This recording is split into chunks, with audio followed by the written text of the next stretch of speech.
This could be the final game, or it could set up a second best of 5. Let's find out. Remember, if the blue team take it, second best of 5. If the red team take it, they're going to take the tournament. Thanks to Beta for supporting these events. Okay, what have we got, Planky? Okay, well, Setsu Morelia is an interesting combo. Setsu generally quite an offensive master, and Morelia, when played by Dragon, expecting a cursed Morelia for the late game control. So we'll see how those mesh together. And it looks like Apep is playing a full future list, so Defogo and Saytin playing a full control lineup with future Apep. Okay, and, future present, 1 mana Dragon Well. That's very nice. Could be helpful against the Harbinger, for sure. Not quite a Shadow Well, but every little helps. I think we're seeing here the reason why we implemented the new Conquest rules, because every match is being completely different. You're not seeing one team have one overpowering strat and they're just recycling it over and over again. Yeah, for sure. And both teams are employing similar strategies as well. Like between them, they've played a lot of Accursed, a lot of Ritual, and the future Apex as well. Yeah, interesting. That must be from the Setsu, yeah. But that well, really helping with the defense of the Harbinger there. Very many other options. 1,000 damage is quite a lot to be doing in the first minute and a half of the game. So yeah, like if Palm and Dragon can keep chipping away, then maybe they can just end this at perk 3 and not have to worry about the pressure from the Apep and Morelia late game. Spirit from the spell, but just missing a target. Every little helps in these close matches. Hugger getting some work done. Remember, every time that Hugger gets a kill, it's increasing the accursed counter, and that means that they're getting closer to that accursed ascension, getting it quicker. Might get another one here. Being quite stolen by the Harbinger. Both players, both teams with the accursed, so that should kind of reduce the amount of extra pressure that either one ends up under when that accursed timer hits. Do have Glenn's Brew again, so we need to watch out. See if they can get some huge value out of that. Things like Fergus can get massive value out of that.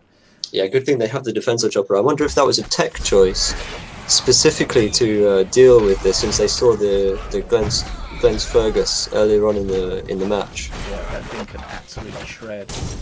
They've got Glenn's Brew that they can use on Setsu as well if necessary. It's going to force a reload and keep that Setsu alive. Definitely could be something that at perk 3 can do huge. Yeah.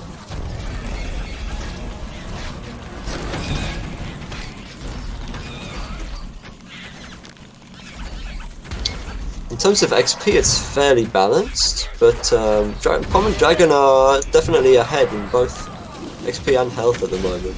Of course, the futures that Apep's played are going to be just generating that constant pressure, constant value.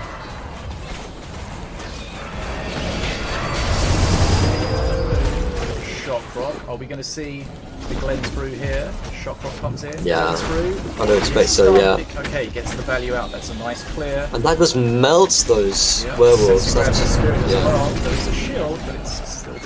Ooh, good double blast there to take out the Harbinger.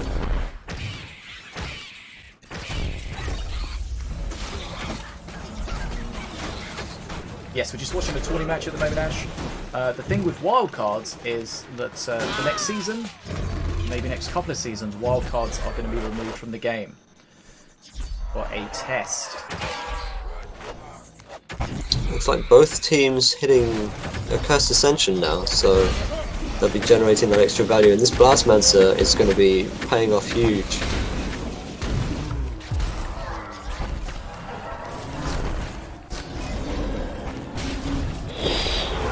Setsu jumping in, not perk 3 yet, so not quite as scary as it would be afterwards, but either way. Breath and a ground combo. Yeah. Oh yeah. Take out the Harbinger. Very nice. And a lot of skeletons on face. Wow. Perk 3 is available now for the blue team. They've got there a little bit ahead of their opponents. Setsu perk 3 is going to be a little tricky to use because they can't really jump on face because of the statue. Apep pokes him, yeah. to see Dragon soon, and the Dragon, maybe the Setsu can support the Dragon. Yeah. And also the opponent's Dragon could easily get shut down. Oh, this interesting. Choosing to use the Howling Moon at this point, and yeah, to save that for the Dragon. I would definitely hold that for the Dragon. They're going to be able to cycle around quickly, but now their Dragon's counter Dragon. Okay. Not fully sure about that. Setsu jumping opposite. Interesting. Going to put some pressure on, but not going to be influencing the dragon on dragon action in the bottom lane. Still getting some good damage. The Curse Bear at the bottom is going to help out. It didn't really last very long, but that Curse does linger around for a little while, so it does get a lot of value out of it. Here comes the return Curse Bear, again straight into the face, but it doesn't really matter. It's the Curse that's the value. You can see the Curse still on the ground, just disappearing now. And they're not working in Saytin and DfogoX favour in the trade-off on the bottom lane. XP very close still, but a little bit of extra pressure thanks to that dragon living a bit longer. Generally you want to be the person, if you can, to play Nivir second in these Morelia matches. Yeah, you know, ideally you want to fight the dragon if you can, close enough to your master to help them fight. And maybe steal a bridge behind it. And of course, if you put it down, if you're talking about the Queen's Dragon, if you put it down second, then you get to put down a breath all over the dragon as well. Now, it seems like the blue team are coming back at this. Remember, if the blue team take this, they will force a final reset, a second best. Ooh, that Dragon Whelp just taking out the Harb is actually huge. They were starting to rack up Harbingers on Common Dragon's side, and yeah, that one going down there could be big. So that Curse Bearer that the blue team's got, that's from Apex, so that's a very nice free card. Yeah, oh right, wow. Someone using a dragon. Red Golem, okay. Oh, okay. This Red Golem appearing very late in the game, Red Golem using a tool, that's completely taken them by surprise. We've got Red Golem, we've got Fergus. But Howling Moon, full of Cursed. I mean, they've got some great tools to deal with the Red Golem this time around. Yeah, and XP, both teams. Melted. Yeah, both teams very close to Mana Frenzy now. And again, the Curse Bearer are going to be really useful. Yeah. Against the Red Golem. Here we see Setsu. Setsu just wants to jump on face and close the game out, but he can't do that because of Anchor. Setsu's going to have to jump defensively. Now that they're low, they really do need to keep protecting their health. So the combo, using the Morelia spell, but spells, that breath comes in, shreds everything before now. And again, that defense chopper just shutting down the Fergus. Really neutralising that pressure. Looks like Mana Frenzy for Saytin and DfogoX. Got there first, and if they close this out, they're going to force a second best of 5. Are we going to see it? We have seen it before in these tournaments. Can Common Dragon hold?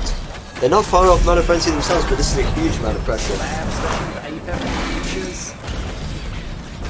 Defensive Frenz Brew.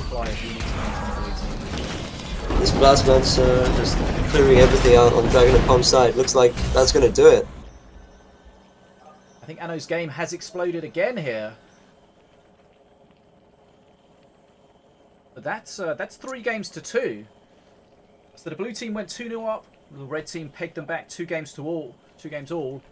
But the blue team have closed this out. But don't worry, that's not the end of the action here. We're going to get a restart going here very quickly. But we're going to start again. Whatever you've seen, whatever you've experienced, forget it all. We're going to go into a second best of 5. This will be the final best of 5. The winner takes all. Now, they can reban, and they can go again. All the masters that they've won with and were then banned, that's already been replaced. So we're starting completely fresh here. Right, let's get ready. I'm at 1 hour, 7 minutes, and 33 seconds. Okay, got it. So if you're just joining us here, we're live on Twitch right now. We're going to be on YouTube as well. Let me turn my light on. It's getting a little dark here. We are watching the grand final of a 2v2 tournament. If you're not aware, here in the Fish Tank, we run a 1v1 and a 2v2 tournament every month. There's prize money provided by the developers Be the Dwarf themselves. They're play over time events. You get 3 days to complete each of your matches at yours and your opponent's convenience. And this is the grand final. Okay, let's reset our scores. So, where's your money on this one? I can't really ask you that because you know the result. Okay, where's my money on this one? After that, I don't know. It's neck and neck. It really is neck and neck.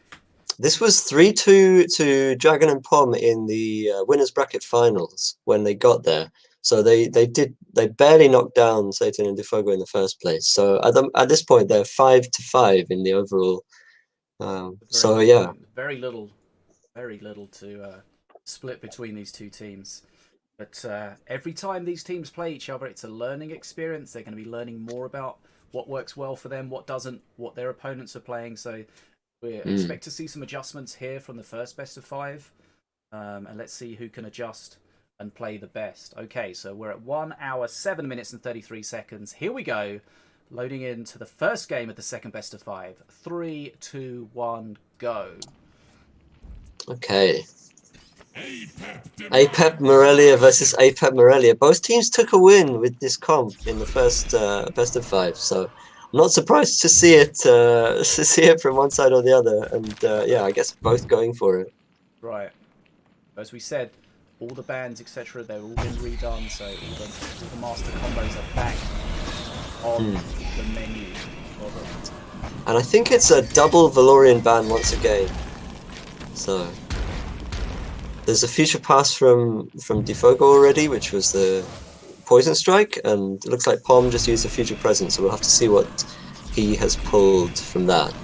Poison Strike could be really useful, especially against all the little skellies. Clear. Yeah, although you do want to have a card which you can make good use of, like quickly, because the longer that sits in your hand, the less often you can use it. Malsha, that's probably a future card, but the Poison Strike, just a nice natural counter to it, so it might work out. It's the thing with the RNG cards, obviously you don't know what you're going to get, but it's the best players will make the best use out of what they get. A little bit of floated mana from DfogoX, I think, trying to just make sure that he is ready to answer the push in the correct way. I was wondering whether there was going to be a future played there, and there it is. Both teams playing a future at the same time. I think Slithering Summons is a good one to get for APEP when you have the Tombstone, which you can add Slitherbound units to, so quite decent value. Sorry, APEP Shield Totem. Oh, okay, right. Yeah. Because it's reduced, you don't have to really worry about it. Yeah. Oh, and the Poison Strike is a Slither card as well, so actually, suddenly it's an APEP Slitherbound deck that we're looking at. Yeah. There we go, Prowler. Barely Nova. Last monster action. Okay, we got an invisible Netherbat at the top. Terrifying. And another one. Yeah. Not the kind of invisibility you were expecting to see and used to see from Malsha. This Soul Stealer looks like a tech choice as well, actually. Soul Stealer, one of the best cards in my experience for shutting down a cursed spam. Really good at dealing with all those skeletons, and very difficult to answer as well from a cursed deck. So perhaps Pom and Dragon expecting to see a cursed. Oh wow, and there was that was a Slithering Summons from Pom and Dragon. Did they both get Slithering Summons from the future card? Not sure. I think that might be the case. Starmaster's doing a great job at the bottom there. He's going down to the poison. Great breath. Wow. Great support to that as well.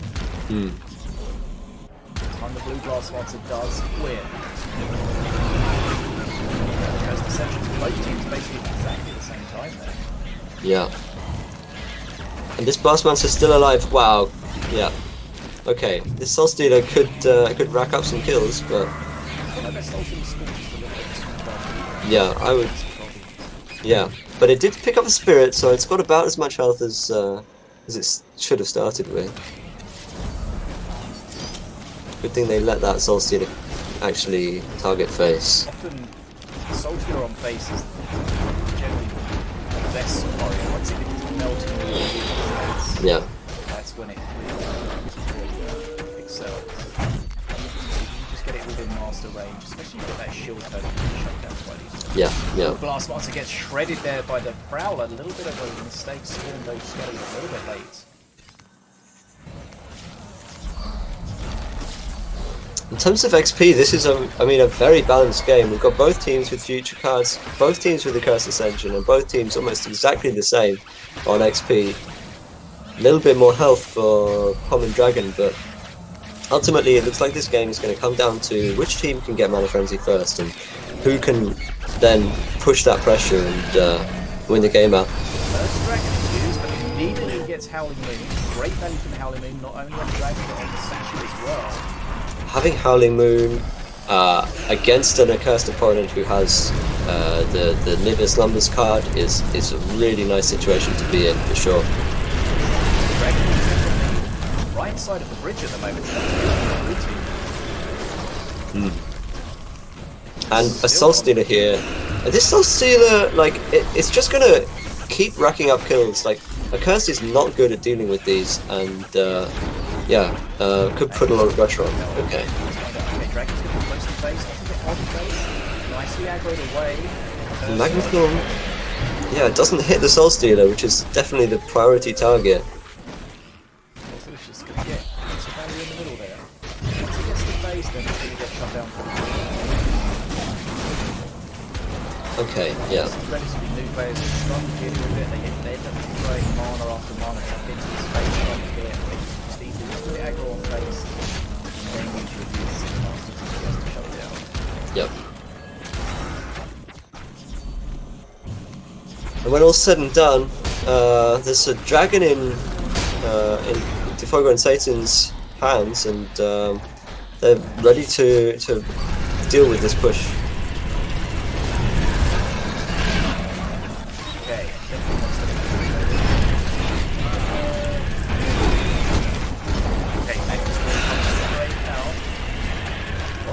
Dragon already, so they are able to use their Howling Moon to opponent's dragon arms.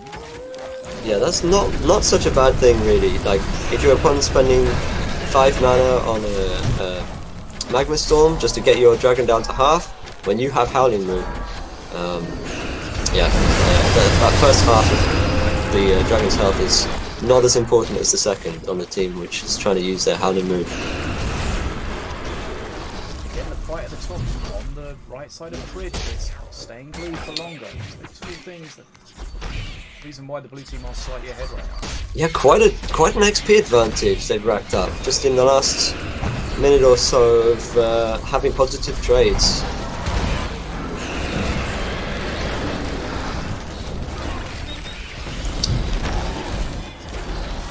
Now we still could see more Nivir from the red team, but no more from Saytin and DfogoX.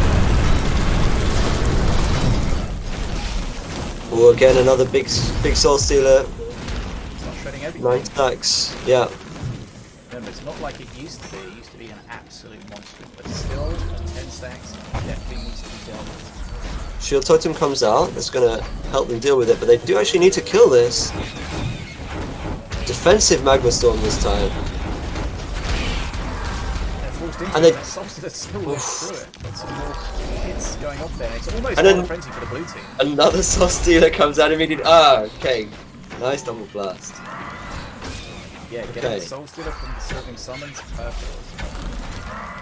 Getting the Sylvan Summons in the first place. Yeah.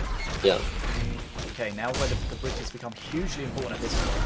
Mana Frenzy to tick over to the blue team. If they can secure the bridges, they'll be able to push through behind it.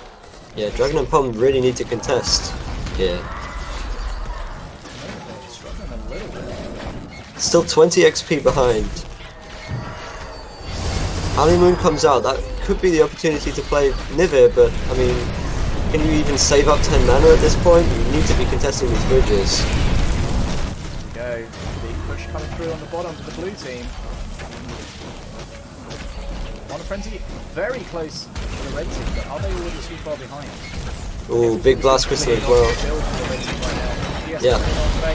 All the pressure coming out. It's not available. And Common Dragon hitting Mana Frenzy, but how do they deal with this?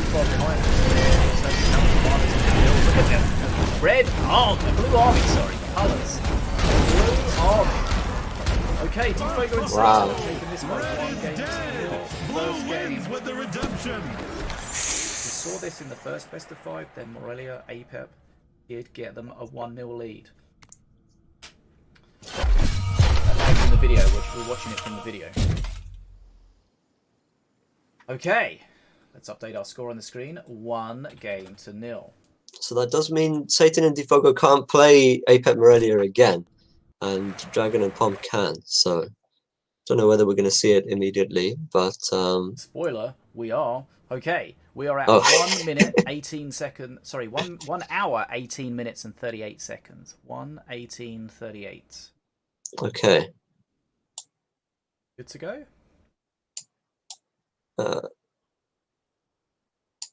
Yes. Okay, here we go. We're loading into game number 2 of this second best of 5, final best of 5. Here we go. It's 3, 2, 1, and go. Duel. I stand for right. Okay, Morelia Stormbringer against APEP Morelia. I think this come from Saytin and Defogo is very strong as well. The Accursed with the Scrapyard as well to support it. There's a lot of threats and good control to support the Scrapyard, and good pressure coming out of the Scrapyard to support the Accursed deck as well. Covers the air and the ground between the two.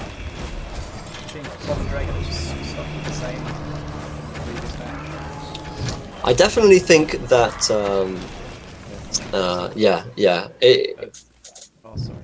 it's probably exactly the same. Perhaps they've just written down the previous losses coming down to the random cards, and I mean, it was definitely a very close game. Blue Golem gets fairly shredded there. You're gonna have a good time. Both teams have got a curse at the top. Rock Rivals, I think it came out after the Scrapyard, and the Scrapyard is going to be a fantastic support for a Hasted Living Statue, which they got for free. Yes. Everything. Still, still an Annihilator to deal with on the top side, and Saytin and Defogo off with a good start in terms of the amount of pressure. I suppose. I feel like we're probably getting more value out of that Scrapyard than any previous Scrapyards we've seen in this match. Yeah, yeah. Then Pom and Dragon are working at a bit of a mana deficit at the moment, since they're playing both the Rock Rivals and also the future cards. There goes the future present. So yeah, it's not surprising to see a bit of a pressure advantage from Saytin and Defogo. This Soul Stealer is not on face. Is it gonna? Okay, it does go down. Oh wait, I think that's actually the Soul Stealer TAS combo. TAS marks its targets and causes the Soul Stealer to keep retargeting onto the smallest unit in range, which is actually very obnoxious to deal with. I've played against it in deck testing with Saytin and Defogo, and yeah, if you haven't played against that, I think you can count yourself lucky, because it is gross. Yep, yeah.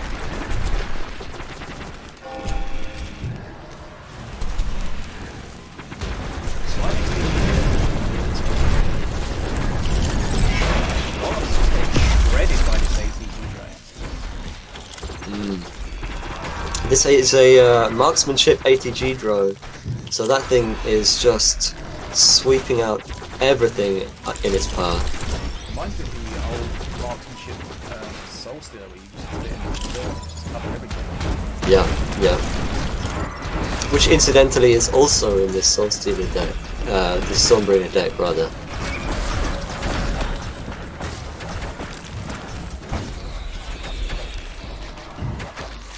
Look at that range on that Soul Stealer. Yeah. And a Curse Ascension being hit from both sides.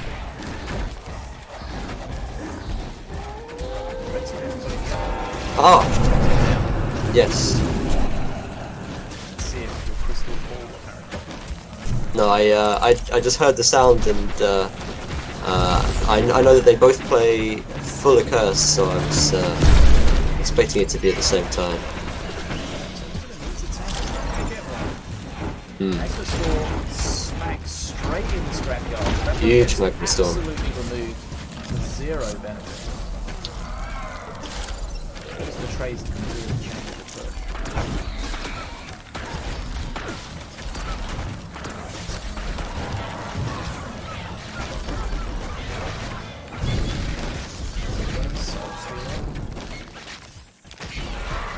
Both teams are pushing towards their one offensive at a similar rate.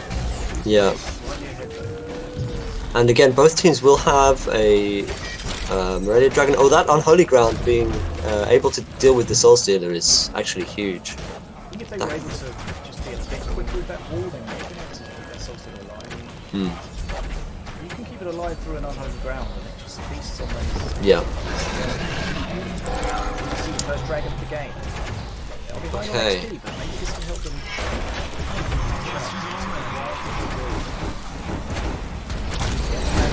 Comes out, no value again. That's frustrating. Everything that's going to pop out and take the bridge. Yeah. And whilst the Scrapyard does cost 1 mana less than the Magmastorm, you'll gladly take that trade, Magmastorm for a Scrapyard, and really shut down the crux of your opponent's deck. Like, Might cost you 5 more. yeah. Okay, curse on the dragon. Probably not last very long. It's fully healthy. So we do have the perk 3 dragon coming from Saytin and DfogoX, and now, yeah, Common Dragon answering with their own. Oh, and comboing it with the Unholy Ground to take out the ATG, huge. And Soul Stealer. Is there a Stun Lancer in there? Hiding in the corner. I think that's a free Apex Stun Lancers.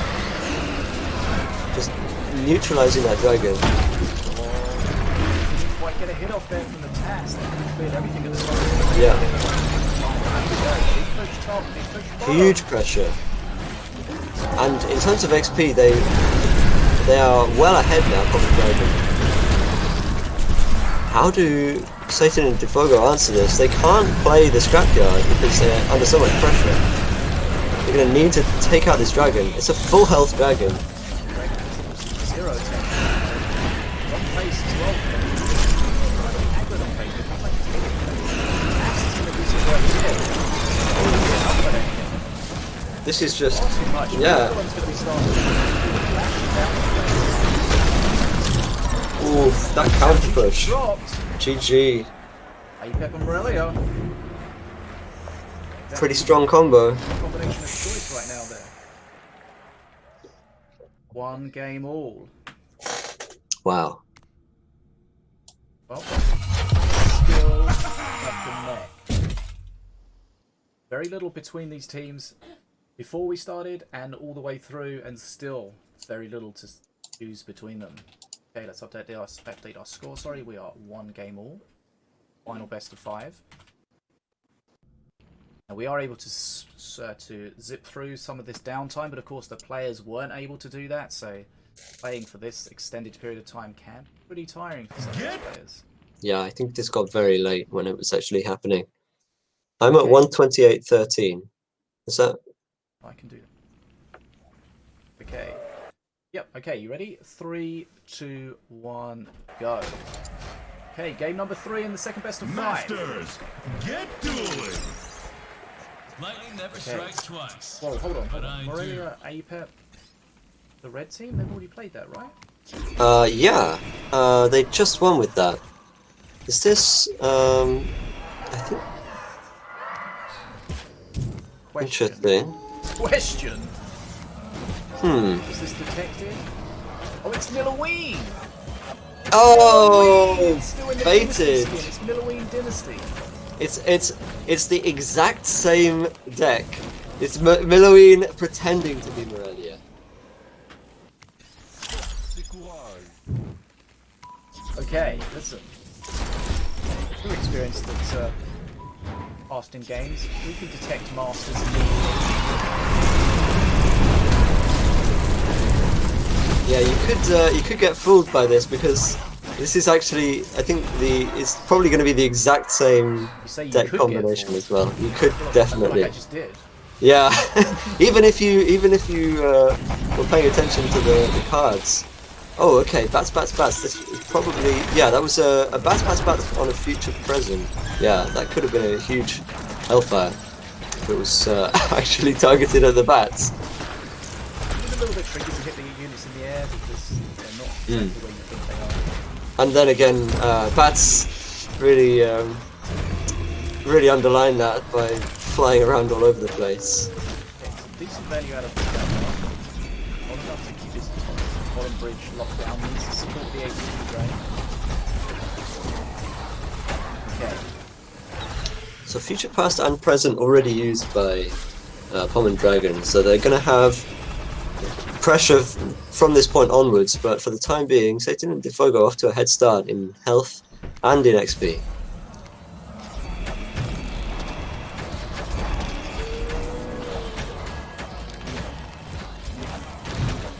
Still not quite sure what the future present was, but that future past being the bats can be quite nice for an APEP, I think. Bat's very strong at the moment, and when you have a reduced cost on that, you can just generate more bats than you would be able to if it was played at full cost. It's all about what your opponent has to counter them as well. So you Yeah, can shut yeah. them down, Yep, get over. and that TAS as well might be very effective at taking out the bats which are spawned.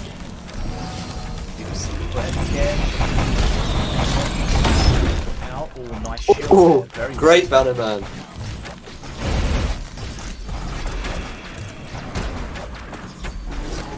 And yeah, these bats didn't do much. And of course Stormbringer as well, very effective at just picking off those bats one by one, neutralizing the damage.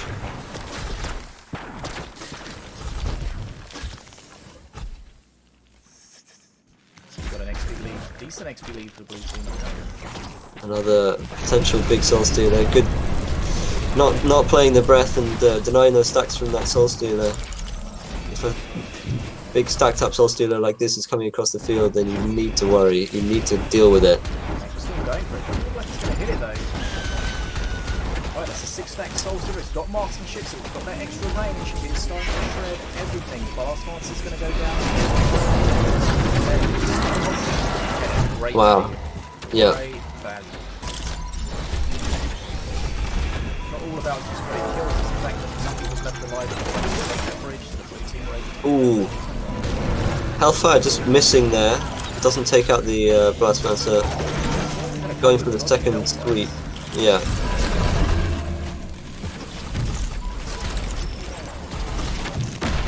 And this Blast Lancer living actually could be big. Looks like it's going to go down now. Yeah. Okay. Oh, almost saved there with a Screaming Scrap. Probably a 0 mana Screaming Scrap from Apex perk.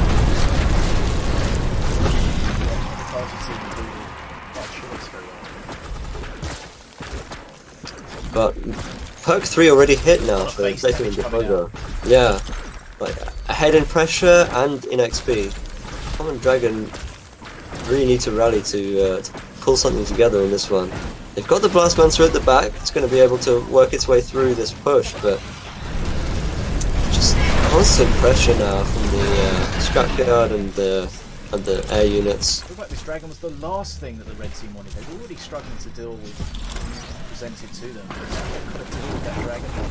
Low on energy. And they're way away from their own dragon as well. They do have the Curse Bearer. It's going to do a lot of damage to the dragon. But they're just going to be under pressure still from this push. Tass is coming through. This could be too That might be it. It's going to go down. And the Dragon's got to face. That's too much. GG. 2 games to 1. Earlier, Stormbringer combo. We saw them win with that earlier as well. Now, the blue team are within touch distance. They've won the first best of 5. They had it all to do. They've won the first best of 5, and they are in touching distance of the second best of 5. 2 games to 1 they lead. Could potentially close it out, or could the experience and the skill of Dragon and Pom, the patient snakes, can they force us to go right to the wire? Right, okay. I'm at 1 hour 35:24. 1:35:24. Got it. Yeah. Okay, here we go, guys. 2 games to 1, loading in. 3, 2, 1, go. What are we going to see? Remember, once the teams have won with a combo, that combo is left on the table. This Not allowed to be pulled back is into the game. Masters. Apep and Mordor again. This was, I think, the comp that Saytin and DfogoX played in the very first game, and it worked out for them at that point. Yeah, they did take a win with that, but also their opponents did take a win with the Ravager and the Wrecked setup. Oh yeah, They're both playing combos that they had good times with in the previous best of 5. Ooh, yeah. Okay, so setting up a nice slow unit here. It's probably this Yahun. Hopefully, is going to still be pushing when perk 1 comes in and when Brutus shows up on the field for a really big perk 1 push with Wrecked behind it. This That's the Yahoo idea. being stalled at the bottom. That's perfect for the red team. They want it to be stalled. They want to allow more time to build up more of a push with it. Sun being used. Oh, that Sunder didn't take out the No, sniper. it did not. Interesting. A bit of a misplay there. Now, what have they got to deal? This is a huge push. Yeah. This. Wow. Suddenly, Where there's did this come from? 30, 40 mana on the field coming at Saytin and DfogoX, and what can they do to hold it They off? have to win this to stay in this. And not only have they got a big push on their face to deal with, there's a follow-up push coming as Full well. health Troubadour coming in. Troubadour wrecked. Don't see any curse available to help them shred through it. Trying to slow it down as much as possible, but... Okay, here we just hug out. Almost half health. Too much to shred. They can use the tombstone as a wall, but it's Okay. not going to slow things down. Okay, they do have a Ooh, stun, but here comes the Jing Long. next push. Wow. Yeah, can this Jing Long actually stop things? Okay. It's a lot of damage, but not necessarily the end of the game damage. XP is about equal as well. And with the way the Ravager perks work, they come and go. Wow, yeah, it's really impressive actually to have come through that push and to hit perk 2 before your opponent. I wasn't expecting that. Sometimes you can survive HP-wise against those pushes, but then you look at the XP and you realise you're just so far behind. That's Yeah. not the case at all. Oh yeah, 1 mana Rampage come from the future. Not the best, but I suppose it's a Jing Long activator if nothing else. And yeah, that Apep shield totem coming up at a really useful time to help nullify the push. Right. Blue team pushing back. Things might settle down a little bit until we get to play the red team. Let's see. Now that we're past perk 2 from Mordor, of course, we're going to start getting some extra pressure just constantly being produced from these tombstone reses. Doing that Colossus at the Oh, Red Golem as well. that's what the blue team wanted to see. And no Curse Bearer to deal with It's a that. hugger, but Yes, yeah. They do have the shield totem in hand and also Jing Long. okay, red golem. They have Red Golem and Amun behind it. and here comes This could be far much good. Got some This stun. Jinglong needs to do some amazing work. Oh, Jinglong goes down, but that stun actually, things are quite low now. Oh, Okay. Red Golem doesn't hit face. It's Yeah. not over yet. Ghost popping out the box is not ideal. Though it could potentially land on something incredible. Who knows? Yeah, I mean, it can also stun face, possibly. I don't know. Oh, Red Now Team that- down to just over 1,000 HP. Hmm. So this is a good spot. Perk 3 is going to be difficult for the blue team to deal with. That's terribly this. Ramo gets shut down. Oh, hold on. Looks like that Ghost may Oh, yeah, I think that's probably right. Oh, and it actually goes off. Nice. Hasted Cleaver. if they can drop that Ghost on something, kind of give that Perk 3 first. Yeah, that is a free ghost. I'd probably not have wanted to reveal that, but let's see if it can do anything. Here we go. Here's the push. Terribly this. This could decide the game here. This push is really the best opportunity for the Rabbit Direct combo to actually get damage in. And yeah, I mean the shield totem's already gone down, and there's still a huge push coming in.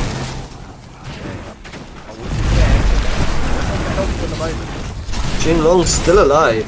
Actually, doing a lot of work here. This Jinglong. Oh, the ghost! there's the ghost. Golem, that could be huge. What have they got to counter it? Absolutely nothing. Wow, I think that's a full health Red Golem this guy's thing. I mean, it's not going to make much. Yeah. A lot of HP, and the grammar coming out. The red team are in trouble now. They've had their big power spike. Enraged. Oh, It's been barely denied. And that red golem could come back and close this down. This counter push It's might gonna be take a everything. tournament here, Planky. That's it. GG's coming out. Wow. Wow. That ghost. And it's a full comeback for Saytin and DfogoX, bringing through the coming through the lower bracket, full They did it reset. the hard way. Yeah. Wow, GG. Saytin and DfogoX taking that 3-1 in the second best of 5. They are the champions. Very well played to them. Very well played to Dragon and Palm. What a series. How important was that Perk 3 ghost at the end there, do you think, Planky? Wow. Well, I mean, to take a Red Golem and yeah, just switch, you know, take control of it is a huge tempo swing. That could have been the thing which could have ended the game for Dragon and Pond. But I think the Jinglong was probably the MVP for me in that defense. Having it just sitting in the middle of the field and taking out a full set of Jade Spark Watchers and a Brutus, and just letting all the units defend was was amazing to see. Really great defense from Saytin and DfogoX, and yeah, pushed on to victory. Blue team were ahead on XP in that last one. We knew there was going to be a last hurrah for the red team, a huge push at Perk 3, but it was ultimately not enough, and that ghost really helped them defend it so well. And once that red golem was ghosted, I think that was the beginning of the end for sure. Yeah. Looks like we're going to be able to get Saytin on here. Have a little chat with him. Sending you a link, sir. Okay, well, thanks so much for that, Planky. Haven't casted with you before, but a very exciting and enjoyable experience for sure. And we had an Yeah, it awesome was a match. great match to watch. Yeah. No, it's a little bit awkward for you because you had seen this live before, but you did a good job not spoiling anything for us. That's alright, my memory's terrible. I'd forgotten most It was of it like anyway. watching it for the first time. Okay, I believe Saytin is with us. Are you Hello. with us? Saytin! Hello. Hello, sir. How are you? Hi. Good, and you? Yes, very well. Congratulations. Quite the game. Coming back, Yeah. going to win 2 best of 5s. An exhausting experience, I would imagine. For sure, especially given that almost all the games went to Mana Frenzy. They all went to Perk 3. But and like I think the majority of them were Mana Frenzy. So yeah, it was very tiring and it was quite late also. but it's very enjoyable at the same time. So you were beaten in the winners bracket final by Dragon and Pom, but you were able to come back in the grand final and have your revenge. Why do you think things went better for you in the grand final compared to the winners bracket final earlier? The one deck that was quite important was the Stormbringer Morelia deck with Scrapyard and Skeleton Ascension. And the reason why that was important was because it was kind of good against the things that were countering everything, namely Ascension. And Ascension and RMG and stuff like that, because the amount of value you get from Scrapyard definitely outvalues Apeps perks if you get the value from them, and then the Ascension can just be like a counter Ascension. And I guess the maybe this is too in detail about one deck, but the Ascension works well with it because all the little skeletons and the big skeletons stay in front of the flying ranged from Stormbringer, and then the TAS retargets all the flying range to clear everything up, and then everything on the ground gets killed by the breaths and all that. So that deck was important because it wasn't like what we usually play. We're usually playing like aggressive kill decks that don't go to Mana Frenzy, and so having something that was like that was, I think, at least in my perspective, was quite a big factor. You mentioned about the Scrapyard. We did see over and over again, though, the Scrapyard just getting shut down by the Magma Storm and the Breath. Still feel like you were able to get value out of it at times?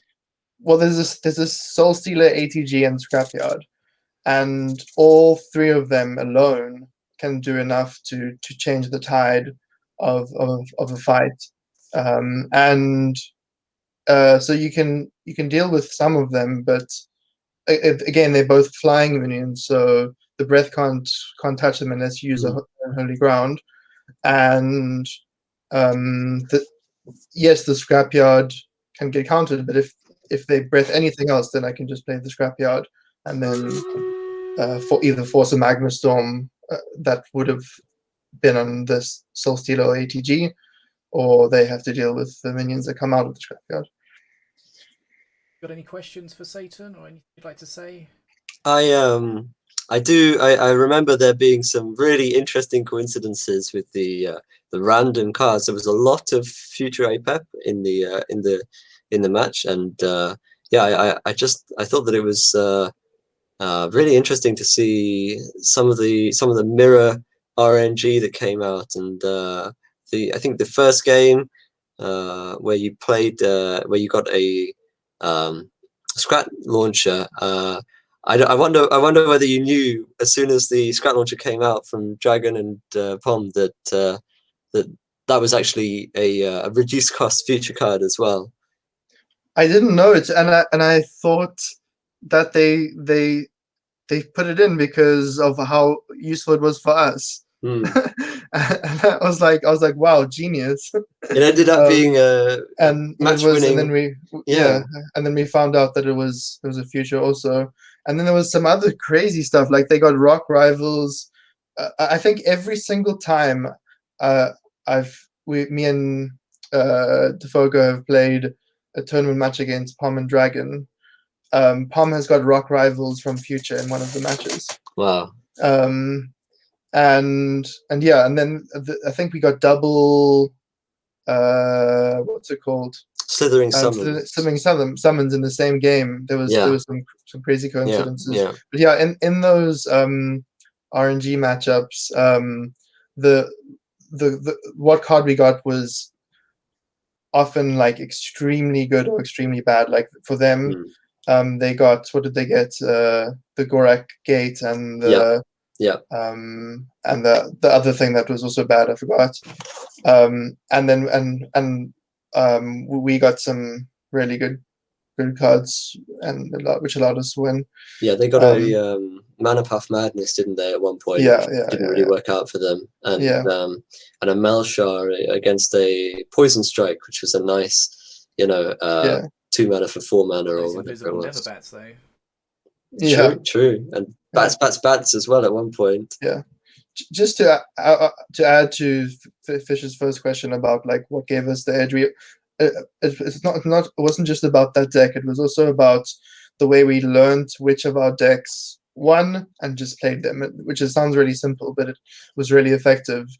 So that was the one deck that we learned about throughout the tournament. But in this final, we just played all 3 decks that we won with from the previous final. In a row, instead of trying other stuff. So yeah, sticking with what worked. It might have been a little while ago now, but I remember seeing a Defensor Chopper in the later stages of the matches. Do you remember if that was a tech choice, like specifically to deal with the Ferguses that were coming out, or if that was just I made that deck 2 minutes before the match, because I mean it's not very big deal because it's just a future deck. But yes, absolutely, the Fergus was really worrying for us because we didn't have stun lancers or defensor. Defensor is obviously a better option against that. Also, if they were going to play the ritual, defensor can do good against some of the ritual cards. Yeah. And against the cursed as well, of course. Yeah. Whilst I have you guys here, I think it would be remiss of us if we don't take a moment to react to the news that we heard today. And of course, if you're not aware of that, that is that wildcards are going to be dropped from the game for a temporary period. And the reason they're doing that is to see what removing wildcards from the game, how that plays out. They did do a survey, and it didn't seem that the majority wanted wildcards removed, but Beta Dwarf have been strong, and I feel they've been brave, and they've decided to test it. What do you guys think about this wildcard removal, at least temporarily? I think it's very exciting. I think it's a good time to do it before 2.0 hits, where they've already shaken up the meta and potentially looking at sort of significant changes to the game in the run-up to 2.0. I think if they were going to do it at any time, now is probably the best time. And I'll be really excited to see how it feels and people's reactions when it actually hits. Yes. Yeah, I'm really impressed that they firstly released the survey results. It sounds like a very low standard to be impressed by, but last time they didn't release the survey results, which I think made the survey. I think a survey should be something communicative. It should be something you communicate with the community with, not something that's one way. And so when you release the results, it's like you can communicate both ways. So that was really good. It's interesting. It was interesting to me to see the results that 60% of people, I think, said that they liked wildcards, which makes me less firm on saying that wildcards should be removed, because I was under the impression that more people. I mean, obviously the survey is not perfect. It's not as if every person playing Minion Masters answered it, but it is important to listen to what people want. But at the same time, I think it's really awesome that they are trying out no wild cards. As you say, it's like it's a brave thing to try, because it's I mean, I've been impressed with what they've been doing lately in general, because they seem to be actually trying things rather than just like trying. They have like an overarching plan, it seems, is what I'm saying, and they're testing things for that plan. I certainly will enjoy the wildcard free season, and I'm happy that it's being tested. Yeah, of course. Everyone knows I hate wildcards, and I think the fact they're going to remove wildcards is going to just make it a far more enjoyable experience overall. And I think without wildcards, we know that it's going to make the game far easier for them to balance the game. You know, there's stuff that they can't make too strong because when it's wildcard, it becomes obnoxious. So on its own, it's not really strong enough. So you either don't see it or you see three of them. But without having to have that hinder them, I think they're going to be able to balance the game better, which is going to be great, I hope, for everyone. And also, as they alluded to in their blog post, is that there's going to be some design space that is opened up by the removal of wildcards. So it'll be interesting to see.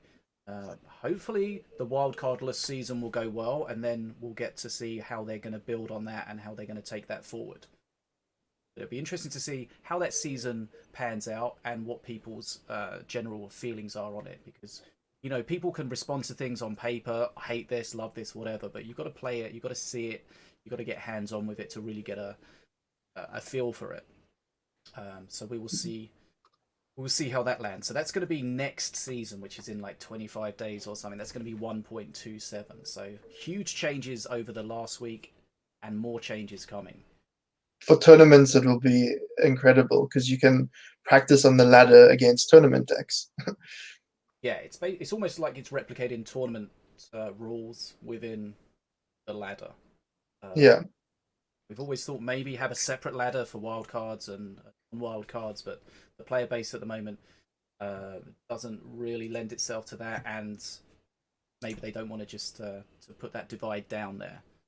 So they've definitely been strong and making this change, and we'll see what happens. But it's at least they're trying it, right? Because you know, for a long time, the response from the devs have been wildcards are in the game and wildcards are here to stay.